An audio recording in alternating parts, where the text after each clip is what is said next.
Welcome to Digital Marketing. This week it is episode 18. This one's all about Google Analytics. And actually, we decided we're going to break this out into a 4-part series so that we can kind of give everybody a really good basic understanding of analytics, because it is so incredibly important as a marketer to understand how this tool works. And since it's a free tool, and chances are you have it already installed on your site, but maybe to start using it to its full potential, we thought, hey, what a great way to go ahead and use digital marketing this week. And we'll break it into 4 parts. And so for the next 4 weeks, this is what we're going to cover is Google Analytics. Now we're going to cover these general sections. So we're going to cover a little bit about audience and figuring out kind of who your visitors are. We're going to cover how to find out where your visitors are coming from. We're going to cover how to actually determine what actions those visitors are taking on your site. And we're going to go over the results, right? So what are the results of those actions? So we're going to cover all 4 of those in different parts. So definitely you want to make sure that you're going to take notes for this. Okay, so of course, brought to you by Seriously Simple Marketing over at seriouslysimplemarketing.com. Quick introduction, my name is Chris Mercer, content developer, optimization expert. I spend a lot of time in Google Analytics. And of course, the host of Digital Marketing This Week. Yep, just call me Mercer. Okay, so this week's focus topic is Google Analytics. Now, this particular topic, we're going to be recording, actually are recording live. So that's a pretty cool thing, right? So you can actually ask questions if you've got questions about Google Analytics or really just anything about online marketing or digital marketing in general. Feel free to ask during the Insider's Q&A. But if you are listening to this recording and you are not yet part of the DMTW Live, or you're not part of our notification, all you need to do is just go to seriouslysimplemarketing.com. You'll see a little spot where you can sign up for the list. And then what we'll do is we'll email you each week and let you know when the live version is or when the live recording is, and you can join us live instead of having to wait for the replays. And that way you can participate, get a little more one-on-one help if you need it. And again, it's completely free to join DMTW Live. Easy for me to say. Your goal for today, for this episode, as you're listening to it, is to get one idea. And that's really what we ask for every single Digital Marketing This Week episode that we do, that you're able to grab one idea. That's our goal for you. Once you get that idea, though, you have to act on that idea. So you really don't want to sit there and scribble on stuff for 400 different seconds. Just go through and, or I should say seconds, go 400 different pages worth of data, right? That's not the point. The point is you want to be able to go through, grab your one idea, act on that one idea, and then repeat. Then you can go back, listen to this episode again, and you can grab another idea and then act on that, because action's what actually makes it happen. Okay, so taking action on it makes it happen. Just listening to this episode and kind of going, okay, good idea, but you're not really taking action on it. You're not going to retain it. You're not going to remember it. You're not going to actually implement it into your existing marketing system. So make sure that you follow that particular pattern. So let's jump in. Google Analytics, our focus topic. This is part 1. So again, Beginner's Guide to Google Analytics, part 1. We're going to cover who is visiting my site. And so these are the type of questions that we want to answer. Whenever you're wondering who's visiting your site, right? If that's kind of the question, maybe you're wondering how to figure out what the browser is, or if they're mobile, or if they're a new visitor, a returning visitor, all that sort of stuff you can do with this particular section is what we're going to be covering. All right, so obviously, why should you care, right? So as we just said, the whole point of this particular episode is because today you're going to discover who your visitors are. You're going to discover what browsers they're using. You're going to discover things like how many people use mobile devices versus desktop devices, and even things like, is your competition beating you on certain areas, and much, much, much, much more. There's a ton of information that you can find out about your visitors in this section that we're about to cover. All right, so let's go ahead and jump into it. This is the section for part 1. It's called audience, right? It's all about the audience, who is visiting. And what we're going to cover today is this little section right here. Now, normally what will happen is when you go into your Google Analytics account, you will kind of default to this. So if you click on reporting, which is at the top of the navigation bar there, you'll see audience. It'll dump you into the audience screen, and it'll dump you into this overview section. So what we're going to do is I'm going to go through these piece by piece. I'm actually going to show you live, so you can see it on our WP Training Videos sort of training site that we use. So you can see the traffic and what it looks like on that site. And then, again, we'll cover it piece by piece. And if you have any questions on this, just go ahead and put them in the chat group as we go through. Okay, so let's go ahead and chat here. So overview, okay, this is the snapshot. So you'll see this a number of times, and I'm gonna go ahead and flip into our live version here. There we go. Okay, so here you've got overview. I'm gonna scroll this up, and you can see on the left-hand side, overview. right? So there's audience reports, which if you just click on this, it'll just minimize it. It doesn't really do anything. But overview is a snapshot, okay? It's a snapshot of all these different sections here, or most of them, let's say. So you can see on the right-hand side how we've got a graph. In this case, it's graphing sessions, but you can adjust it to pretty much whatever you want. You've also got a graph of the detail of the numbers that basically make up that graph. You've got a little snapshot of new versus returning visitors, again, relating to audience, which relates to who is visiting my site. You've got an idea of language breakdowns. You can click on country and territory, get an idea of where the country is, where they're coming from, even top cities. You also see a little quick snapshot of browser, operating system, even the service provider, the actual cable company they're using for their internet. Mobile operating system, if you're checking out mobile details, and the service provider for those, so if they're coming in through Verizon or Sprint. And then screen resolution, very important, especially if you're developing apps or you just want to get an idea of what screen sizes people are viewing your information on. This helps for responsive design. So if you're doing a website, you want to make sure that it's kind of usable at all the different screen sizes. That's where you can find out what the screen sizes are. So again, real quick overview snapshot, a couple of clicks away. If you want to see the browser people were using, you come down here and you can see the top browser. In our case, it's Chrome. Followed by Firefox, then Safari for the Mac users, Internet Explorer coming in toward the end, and then all the little rest. So even BlackBerry in there, interesting. Okay, so that's the overview section. Real quick, at a glance, you can get a lot of general information from this page without having to go into too much detail. Okay, so audience and overview. Now let's talk about the next one. This is the demographics. Now demographics is all about age and sex. That's what's really good at taking care of. Now, if, I'm gonna go ahead and click on ours here as we flip back. We're going to first click on this little overview section because this, again, gives you an overview. It's a snapshot of age and gender. Okay, so you've got male versus female, and you've got the different age groups that are showing on the site. Now, if you don't see this information, if you see instead a screen that says, hey, you've got to set this up, you have to enable it and set it up, you just want to follow the very simple steps that they're going to give you directions on there, and you turn on the demographic reporting, and then you put a little snippet of code on your page to allow people to actually collect data, right? So, and what it does, how this happens is it's collecting it from the DoubleClick ad network amongst other sources. So Google's got all these other properties that it has, right? So it's got Gmail and it owns DoubleClick, which is a lot of those little banner ads and stuff like that you see on the internet. And as you're going around, those ads are on sites that you might be visiting. So if I was, for example, going to an automotive repair website and that repair website had DoubleClick ads on it, Google knows that. Google knows that I was on it. And so what it's doing is basically doing it's not going to tell you specifically that it was me, that it was Mercer that was doing this. It doesn't do anything personally identifiable at all. It's anonymous, but it does say, okay, well, looks like people that are visiting your site, tend to be around this age group or this gender. And again, it can pull things like Gmail, Google Plus profiles, all that sort of stuff. It doesn't tell you, again, specifically what the names of the people are. Remember, no personally identifiable information. So Google keeps everything anonymous, but it will group them together based on information like this, and get this data. Now, if you want to go into more details, you can click through here and you'll pull up the age reports.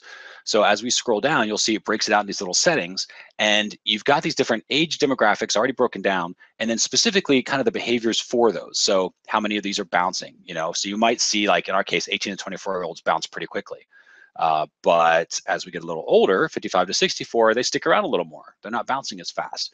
So that tends to say to us that we're not appealing to 18 to 24-year-olds, and we're appealing to an older audience, which for our demographic is exactly what we want. We really want to appeal to 35, 38 and above, somewhere around there. So that's sort of perfect for us. You can also see that 45 to 54-year-olds in general see more pages.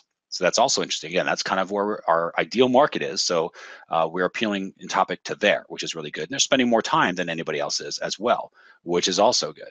So now, is this something you would use as like the holy grail? If Google says this, then that's what it is? No, this is just a piece of information. You would also want to use things like Facebook Insights if you have a Facebook page, things like that. But it is very, very helpful to at least get an idea of the age group that you're targeting. And same thing again when it comes to gender. So you'll see that split out. Scroll down here, you can see male versus female, and you can see that right now, predominantly male audience. So it seems to be, a number of new users coming in, most of them male from a 2-to-1 perspective. And we really can go 50-50 on our market.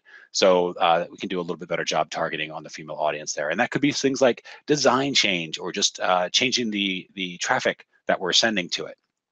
Because we also notice that when women come to our site, you've got a 51 duration, so they're actually spending a little bit more time, which is good.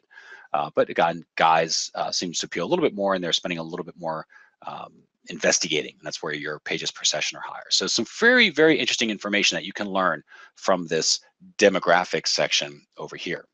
Okay, so next up after demographics is what we have interests. Now, interests are where you find personas. Or we also call them psychographics. So let me go ahead and show you that. It's a pretty cool little section here. And this, again, this goes back to, people are asking, well, how do they figure this stuff out? Again, demographics, they pretty much have that data from Google profiles, but interest is where we're talking about DoubleClick ad network, right? So Google owns that, and it knows now that I'm on an automotive website, so chances are I know I want something about automotive, and it sort of just tags that. And then if I visit the WP Training Videos website, which is this the data set that we're looking at here, then it sort of connects the dots, and it'll report back and let WP Training Videos know, like, hey, this was somebody who was also interested in automotive. Now that may not be entirely useful, but you'll get the idea as you see this. So here we just clicked on the overview. Okay, this is the overview section for interest. Again, a snapshot of these three main categories. Okay, so affinity means it's basically, again, kind of a persona or a psychographic technophiles, people that like technology, movie lovers, shutterbugs. These are the people who are visiting right now WP Training Videos, or who make up the WP Training Videos site. All right, so this kind of gives you an idea of what else they're doing so that you can better understand your audience. And if you've ever gone through an exercise where somebody said, okay, well, you need to figure out your ideal customer and give them a name and figure out what they're doing, what they're spending their time doing, this report is a great way to do that, because you can see Google basically says, hey, here's what else they're looking for. They're looking at news, and they're shopping online, and they're traveling around, they watch TV, listen to music, and News Junkies was on here twice. And so specifically, it looks like gossip, News Junkies. So some pretty interesting information. Shutterbugs, like taking pictures, right? Photographs. Now the in-market segment, okay, so this is affinities, this is things that they like. The in-market segment is all about what else are they in the market for? Now, this is pretty interesting because WP Training Videos is targeted to helping people to actually create websites and create an online business and everything else, right? Well, guess what? These people are also interested in employment and finding work. And so they're on a lot of job hunting sites. They're interested in, looks like mobile phones, right? Buying mobile phones, getting a new mobile phone. Financial services, so getting investment advice. Again, career counseling, where should I go? They're trying to figure out what they want to do in life. Looking around at travel, so probably traveling, different conferences, things like that, apparel and accessories, clothes, et cetera, et cetera. So you can get some really interesting information on what other things are they looking to buy, or what other actions are they looking to the internet for, right? So this is like, how else do they use the internet? So here it's all about kind of who they are as people, what they're into, hobbies, things like that. Here it's what are they using the internet for? So you can get a really, really fairly detailed idea as to what they're using the internet for. Now down here, you've got other categories, okay? So other categories just give you an idea of, it's literally sort of like a generic category, other things that they're looking for on the internet is all it really comes down to. So you can see here, a lot of these are gonna be somewhat duplicated: jobs, education, a little more details you might get. So instead of just knowing employment, you can see jobs and education. They're looking to get educated on maybe improving their job skills. Maybe they're in a transition, right, where they used to have this nice corporate job, and then their company downsized, and they're trying to improve their skills, and kind of go from there. But again, really interesting information on each one of these categories. And of course, you can click through and get details. So I'm going to click real quickly in the affinity category, and you can see technophiles. How do technophiles actually use the site? And you can see bounce rates. Let's go through it overall. So the lowest bounce rate we have looks like News Junkies and avid readers. So really like the site. The highest bounce rate looks like, interestingly enough, News Junkies, but the gossip type of News Junkies. So people that are looking for gossip might come here and then not really see a lot of gossip, because we don't really do that, right? So we're more like for here's the thing you can do to learn new things, not really so much gossip and deep thought. So that's why that's not there. What we can do here is I'm gonna go ahead and just sort this, because there's many more. So casual gamers, these are all the other, you can see down here, there's 48 possibilities. Okay, so 48 different things that were tracked, because the overview just shows you the top categories, which are the most useful, let's face it. But because here you only got 12 sessions, 12 different users that qualified under this, but it's still interesting to sort it and go like, okay, well, we're not really appealing directly to these particular individuals. But if I sort it by the opposite, gamers, okay, so That's interesting. So we've got gamers in general will hang out on the site for a while. They're viewing a lot of pages. But if we reverse that, social gamers do not. So casual social gamers do not. So really, it's the hardcore gamers, it seems to be, that that really like this.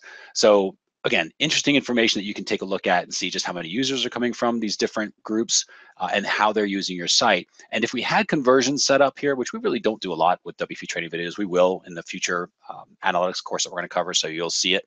But you can actually see like how many people are opting in or how many people are purchasing, you know, that sort of stuff. So we won't cover in market and other categories, but you can do the exact same thing. So you can get details, you can see all of them, not just the summary overview, and you get an idea of how exactly your site is appeals different demographics. And again, more importantly, it helps you understand your market better. If you're creating that ideal customer and that you're going to write your copy to and you're going to create your products for and that you're going to name and take care of and maybe create what they call an empathy map for, if you're going to do that, these are the reports right here. You use these and you use Facebook Insights. And between those two, you're going to learn so much information about who your customer is. And it might be exactly who you think, or maybe sort of surprising, like this gamers thing. That's pretty surprising. You know, TV lovers, they love comedy. You know, that's pretty interesting, right? So that means that, you know, maybe you can put a little more sense of humor in our copy, and so far they tend to like it. So really, really interesting stuff. So that is interests and how you'd use the interest report. Remember, personas and psychographics. That's what that's all about. Next up, geo. So geo, course sheet for short for geography, all about location information. So now this doesn't people get, again, you know, some of the stuff can get a little freaky because like, how does Google do all this? Well, all it's really doing is tracking where you're logging in from. It doesn't track, again, specific data. It's a violation of Google's terms of service to track personally identifiable information. So it's never going to track, you know, individuals. You will never know John Doe came through your site. At least Google will never tell you that. Okay, so you don't have to worry about that. But under geography, right? So it's language. This comes from your browser settings. Right? When you set your browser, you say which language, and I'm gonna scroll down so you can see the report here. You can see most of our speakers are English US. There's also English in the UK, Great Britain. Let's see. I'm not actually sure which this one is offhand. Spanish, Italian. Looks like English, Australian, so French. Now, why would you use something like this? One is obviously just to confirm you're hitting the right market. If your site's all in English and you have a bunch of people coming in that are speaking Mandarin, probably not good traffic, right? So something's off there. But you might find a secondary market. So we have a client that we work with that has English, and that's their site's all driven in English, but they have a massive amount of traffic that comes in from Japan because it's a web app, a productivity web app that's really, really cool. And a lot of people from Japan are using it. And so now they know, okay, well, we can actually target the next version of this app. If we're going to expand out in different languages, maybe make one in Japanese, and that will actually help us bring that even further into the Japanese market, because it's already got a really great penetration as it is. It's really great user rate, but we can make that better. And we would know that because Google Analytics tells us that. So that's one example. The location information is super helpful. Now, this is especially if you are a local business, right? So if you're doing local marketing, if you're a local dentist or a local, you know, going back to maybe an auto repair place, something like that, and you're doing local marketing, this is super helpful. If you are, let's say in Austin, Texas, where we are, is it helpful to get traffic from, you know, South Africa and Australia? Probably not. I mean, let's assume you're you know, auto repair, right? So you're not selling anything online. So this is really kind of useless traffic. And if you were targeting, and this happens a lot with Facebook and a lot of these, you know, AdWords and some of these things, if you accidentally set up your campaigns wrong, you'll pay for clicks from all these other countries that really can't help you. So in order to verify, you can come down here. So I'm going to go ahead and click on the US, and it will pull up our US map. Now, underneath each one of these interactive graphs that are here, you'll also see details. Okay, so you can go, okay, well, how do Californians react to the site versus Virginians versus I have no idea who. And whenever you see not set, it's just Google couldn't determine, which sometimes happens. So that's all that means. But you can see how these different states react to your information, right? So it looks like I got a ton coming in from California, some from Texas. So I'm gonna go ahead and click on Texas. And as you go through, and you can try this with your own country, you'll see it'll actually start giving you, now Austin, this is probably our traffic. As you go through, you'll see these little bits of information where people are coming in from. See these little dots? So they all tell you where people are logging in from. Again, it doesn't tell you who they are, just where they're coming in from, based mostly on what their IP address is. So you've got all this different details, and you can see, if I'm a local business and I'm targeting Austin and my graph looks like all the people are coming in from here, well, I know something's off, right? But here I can see Austin is where the majority of the traffic in this particular example is coming from. And again, you can see Austin traffic spends a little more time on the page. They see more pages. They spend more time on the site. They're not bouncing through as much. Very cool, right? Other places, they are. And so again, if I was targeting Garland, because I was opening up a little shop there, I could see how Garland traffic was different than Austin traffic, or was different than Houston traffic. You can actually absolutely separate these out and get some really, really meaningful data from a local small business perspective. Again, this is brick and mortar stuff, and people don't think about that. But if you have a website, you've got a brick and mortar business, which you should, of course, have a website, make sure it's got Google Analytics on there so you can see where your customers are coming from. Okay, so that's all about the geography, the geo section. Remember, that's all about location. So if you're wondering where are my visitors like living or logging in from or viewing my website from, that's how you know. Next up is behavior. Now this is about type and frequency. And type might not make a lot of sense now. Let me just show you what it looks like. So under behavior, I'm gonna squeeze that geo back. Okay, so under behavior, we've got types. This is new versus returning, okay? Are they a new visitor or are they returning? You can see broken down here. You've got the number of new users we have versus returning users. So right now, in this last 30-day segment, you can see we're not getting a lot of returning users. Now, part of that is because we don't actively market to this group to send them back to the blog or anything like that. We could, and that's one way to get returning users. But we also can tell, okay, so maybe that's one way we can get people to come back to the site, is basically just collect data, collect emails, and ask them to come back, right? But what's also interesting is that we're not getting return users, so that means they're not bookmarking the site. Because if they bookmarked the site and found the information useful, they would come back again and again and again, right, and keep checking in. The other thing that's interesting about this particular site is because it is just a training site, we have not updated this in years. So the last blog post on this was probably 2 years ago. So that's another huge reason why we don't have returning visitors, because it's probably not ranking very well in search engine results. But there you go. So information nonetheless, and you can kind of get an idea of how you can operate your site. And these reports give you this information. This is all free, right? This is all free. It comes standard. I haven't done anything unique to Google Analytics,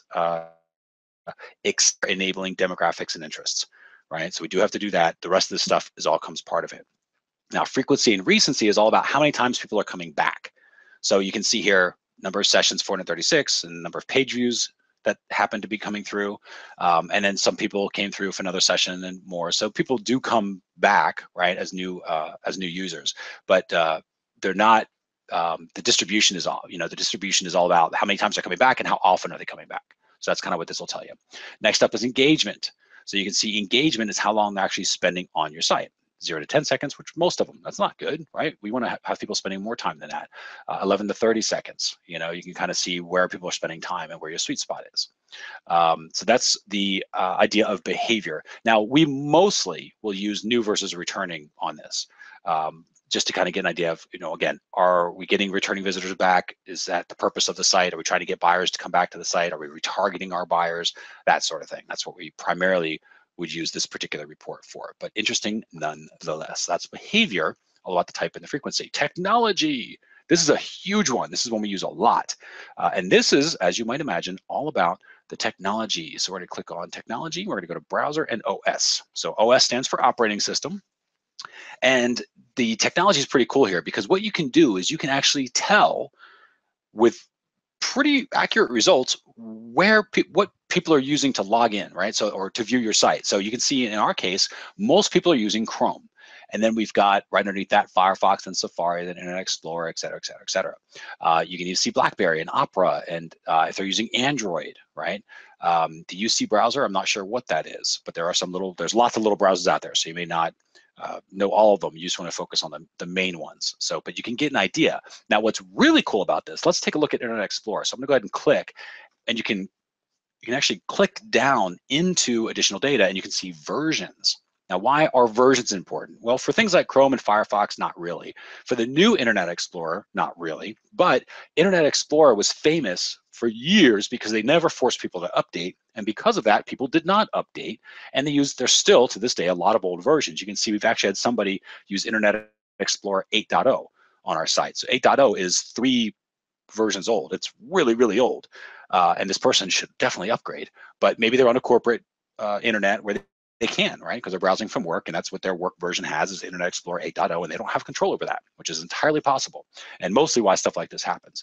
But what's important is if we have a sales page or some sort of fancy code that we're doing on the page, we need to make sure that it's compatible with the majority of people who are viewing our site. Now, you don't need to get crazy. If you're getting 95% of the people, fine, that's probably good enough. But in this example, right, so we know we have people from 8.0, but then you look at the percentages and you go, well, 20 people, let's say there's roughly 30 people total, right? In this case, actually it's 26. So there was 26 users that used Internet Explorer. Only one of them used Internet Explorer 8.0. So if there was a bug that happened to happen only with Internet Explorer 8.0, to be honest, we wouldn't even worry about it. We would just sort of skip it and be like, okay, well, that's rough for them. It's not worth fixing because it's just not worth the dev time. We'd rather spend our time on enhancing products or coming up with new test ideas or just marketing in general, not actually going back and fixing for the one person who may or may not see the page from 8.0 and will eventually have to upgrade anyway. Meanwhile, we definitely want to make sure that 11 and 10 are covered because 10, you've got 6 people saw that on this particular little slice of the pie. Whereas almost 20 people saw from Internet Explorer 11.0. So it kind of gives you an idea. This is a conversation you have with your developer when things happen. If they ask you, well, how do I know? That's how you know. Next up is network. Now this one's pretty general. It's can be interesting. We don't really use this all that much, but this basically will tell you where people are logging in from. So occasionally you could use this for, let's see, as a sales prospecting tool. I know an individual who does that, and because sometimes you'll see company names on here. So Verizon Online LLC, chances are is from Verizon, right? So it's not Verizon the company, but Verizon the broadband network, just like Time Warner is a broadband network. But sometimes you might see like IBM. And so somebody from IBM maybe visited your site because if a company's that big, the chances are they have their own name. So that's one way I've seen this particular tool used.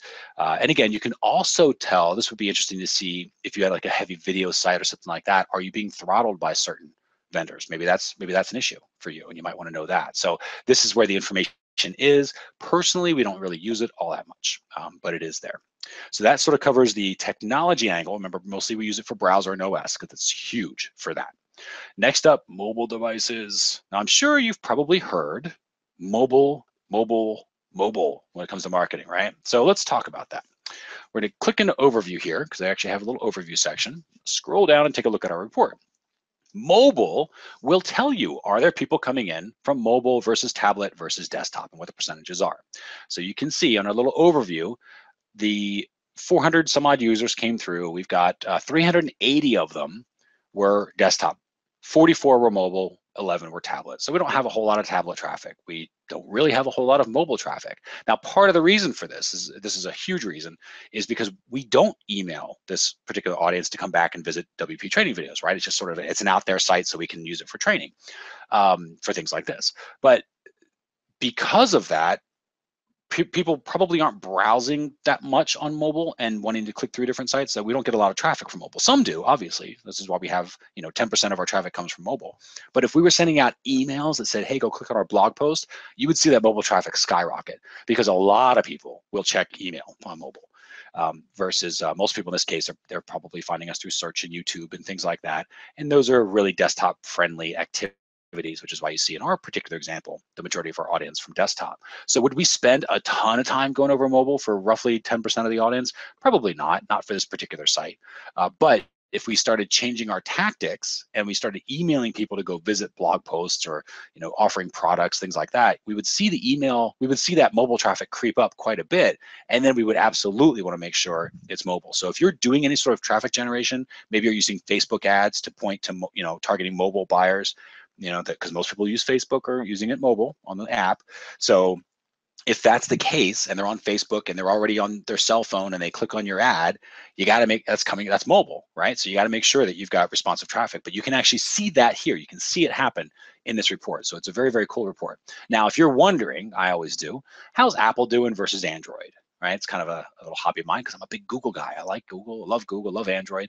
But you can see, from the information that it can glean here, Apple iPhone, Apple iPads, about 15 people. You've got Microsoft people coming through, which is interesting. Mozilla, so coming through with on an Android device. You've got some BlackBerry here. Looks like little Motos, LG. So pretty interesting things on the device name. But up here, you see where it says mobile device branding? So let's just click on that. It kind of makes it really general. So you got Apple, 16 people, Samsung, 11 people. So Samsung's creeping up. LG with 3 people, Mozilla, Microsoft, Sony, BlackBerry, HTC. You can see, again, not who the people are, but you can see the devices that they're using. This is pretty important because you can actually go through and, of course, figure out how you can better target those individuals. Or I'm going to flip back, take a look at the mobile device branding again here. You can actually see the results, right? So like maybe Apple people buy a lot more. They would show more conversions versus the Samsung people who probably don't, because Android people don't buy as much, right? Or they're not known for that yet. And so you might see that Apple people tend to opt in more than Samsung people. So maybe when you're doing your advertising, you target Apple buyers versus the Android buyers. So and that's kind of where you push your advertising dollars. So really interesting report information that you can get through here. And again, that is mobile. So if you're wondering, okay, where are they coming from? What devices are they using? All that sort of stuff, all found in our audience report. Next up is custom. Now I'm going to cover this very quickly because just to show you where it is an advanced Google Analytics technique, but I'm going to show you where it goes. So you've got this little custom report. You have custom variables and you've got user-defined variables. So what this basically means is you can actually set up a specific variable. Say, for example, you wanted to come up with, let me just plug in here. Say, for example, you wanted to come up with member logged in. Okay, so member, let's call them a member. You could actually tag your analytics. You can build your analytics in a certain way. You do have to do a little bit of adjustments to the code, but basically you can tag it and say, okay, this is a members page, so only members would see this page. So I want to tag this person as a member. And then you would know from that point on, whenever that person came through, it would cookie them as a member and it would track as a member. And you could pull up and say, okay, so let me pull up my custom variables and take a look at how members did versus non-members, right? Or logged in versus not logged in if you're doing an e-commerce store, or people who are interested in search versus shirts versus people who are interested in shoes. I mean, you can do lots of stuff with these variables, but you do have to set it up, again, slightly more advanced, so we're not going to cover it in detail here at all. But this is where it would be. The next one that I want to show you is benchmarking, and this is actually new. So if you haven't been in your analytics setup for a while, this is a new feature for you. I'm going to go ahead and click on benchmarking here. So you've got channels, locations, and devices. So I'm going to go ahead and click on channels here, and we'll pull this up. Now, what this will basically do is this will compare you against the competition. Pretty cool, right? So what Google's doing, and this is only set up if you, when you set up your initial account with Google, it says, hey, do you want us to, would you be willing to share anonymous information? And if you are, then Google will collect all that data, right? And it's been collecting that data, but now it's actually sharing it back with you. So you will not see this information unless you share too. You have to play, right? So you have to be willing to give your data to Google, and then Google will share what they know about other people. And what you do is you just basically come through here on the industry vertical, which is why it's important to make sure that you're reporting the correct industry vertical, and also realize that a lot of people are not reporting the correct industry vertical. So because this is such a new feature, I don't think it's as useful as it will be, but it's still interesting to take a look at and say, okay, well, if I'm going through, autos and vehicles, want to compare myself against autos and vehicles websites, how would I be doing? And you can see, compared to organic search and traffic, these are the different traffic channels, how you're doing compared to how the competition's doing. And it's really kind of a red light, green light system, as you can see here. So pretty cool. Same thing on location. You can do the same thing. We'll keep it on auto vehicles for now. On the different countries, how do you compare? And then devices.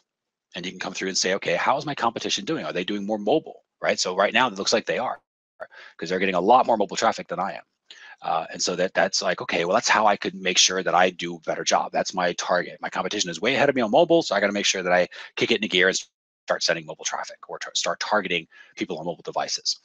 But you can adjust all this stuff, the different countries where they're coming from, the size, so you can kind of focus on a site that's just like yours, and then get a real benchmark, right? So a real comparison, apples to apples comparison.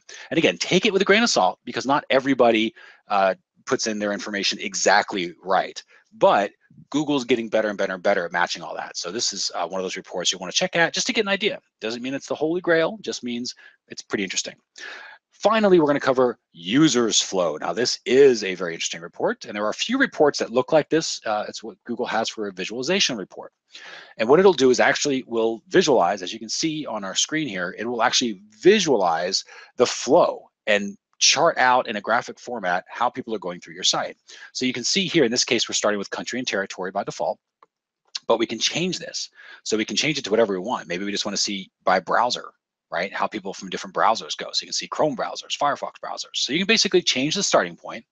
And then what you do is you can kind of get an idea of what they're doing, where they're going. So you, I'm just going to go ahead and take a look. So this is a page, you know, how to make money with a WordPress blog post that we did. So I'm just going to click on there. I'm going to say highlight traffic through here. Okay, that's all I'm doing. So all this is now done. Everything else is kind of grayed out a little bit, or at least it's dimmed. And then you've got the traffic from Chrome, from Firefox, from Safari, all the source traffic, how they came to the page. You can see most of them still coming from Chrome, of course. And then what happened? So from that, we had 147 people drop off. And then we had a bunch of other people that came through. They saw 7 more pages. So I'm going to click on this one. I'm going to go to group details. Here are the pages that they saw. So some of them went back to the home page. Some went down to how to design a good logo, how to upgrade your WordPress site. These are the pages those people saw. So it gives you an idea of what your users are actually doing. So where they come from, again, it's all about who's visiting the site. So you can see that's why you want to put all this information. So show me about English language, people that are speaking, or they're not English language, but language in general. You know, what are the people from Great Britain taking different actions than the people from the United States? You can see the cities, right? We talked about location data. So all the same things, network domains, operating systems, all the things that we covered in here, right? You can actually put in here and then track and see sort of how they flow through the pages of your site. So it is a very, very interesting tool, and it's a visualization report, and you'll see this a few different times in Google Analytics. So get used to learning how to use this or how to read it, because you will see it, and you'll see it again in this series. So we'll cover that in future series as well. So that about does it. So that's the users flow. That covers everything about audience, okay, that we've gone through. And remember, this is all about who is visiting your site. So now my question to you is, do you have your one idea? Was it maybe figuring out mobile versus desktop and how you need to adjust your marketing? Was it this user flow report, right? Was it the psychographic research, the personas? I think that's a pretty cool one myself, because you get a really, really cool way to learn about your market by those reports. Remember, action brings results. So no matter what your one idea is, just sort of jot it down and start taking action on it. Then go back to this recording, right? Because of course we'll have a replay, and you go back and you can listen to it. So if you listen to it on the podcast, listen to the podcast again. If you listen to this on YouTube, watch it on YouTube again. If you're looking at us on the blog that we have for this post, go ahead and do that again. Bookmark it, come back. Make sure you get another idea and then take action on it. That's how you grow a business, one step at a time. And with that, I want to say thank you for joining us. This is all about the Google Analytics Part 1. This is all about audience and who your visitors are from. And of course, finally, again, if you are listening to us on a podcast, or you're watching us on YouTube, if you're seeing us on the blog post, no matter where you are, if you've got a recording of this and you're listening and you were not able to join us live and you are not on our notification list yet, it's very, very simple. Just go to seriouslysimplemarketing.com. You will see numerous places to sign up for DMTW Live. And all we'll do is we'll send you the notification and we'll say, hey, here's the topic. Here's what we're going to cover this week.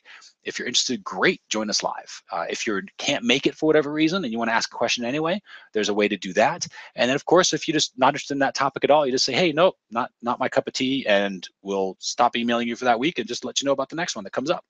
So it's a pretty simple way to join us, to be a little more interactive, and to have your questions answered. So thanks again for joining us for Digital Marketing this week, and we will see you on the next episode.